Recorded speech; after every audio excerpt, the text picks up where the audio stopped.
this morning we are joined by Shanequa Anne Holiday, who is with Safe Horizon and oversees the agency's domestic violence shelter. So good morning, Shanequa. Thank you so much for being here with us. Thank you so much for having me. When you see instances like this, it's so disturbing. And we look at the statistic, I mean, in New York City, there were nearly 40,000 domestic violence victims reported in 2022.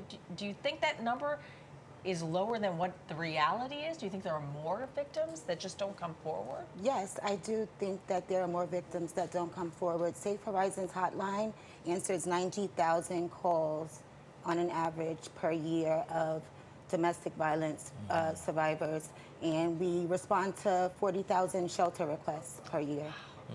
Well, you know, a lot of people, there were some who didn't believe Cassie when when she made the allegations, and that seems to happen a lot to young women who make these allegations.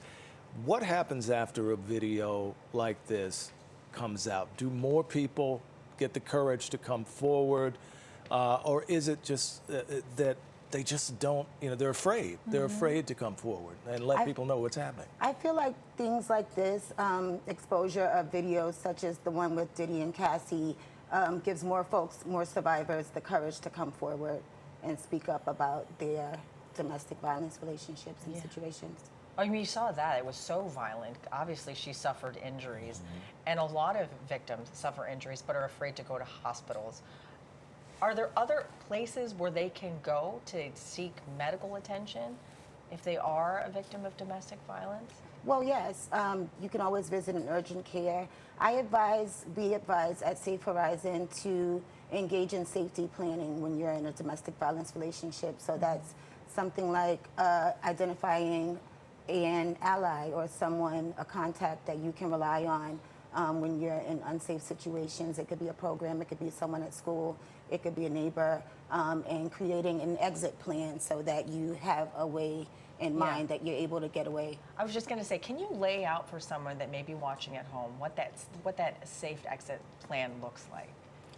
It might be like having cash on hand that you keep so that you're able to have transportation to get away, maybe a go bag, something that you keep somewhere reliable, like maybe with a neighbor.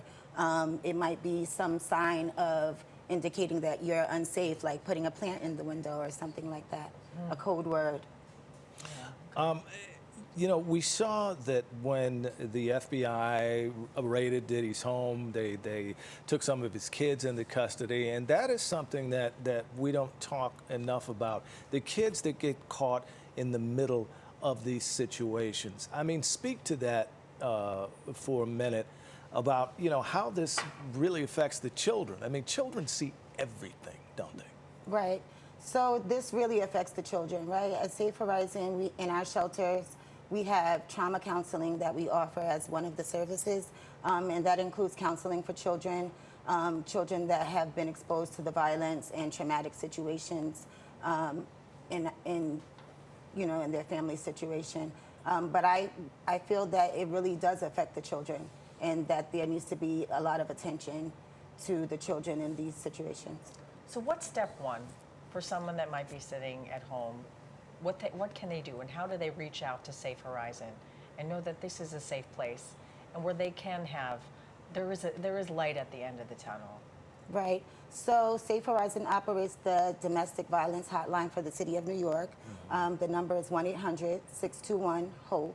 And we also have access to our services at safehorizon.org, which also has a quick exit feature so that you can back out of the page if you're in an unsafe situation.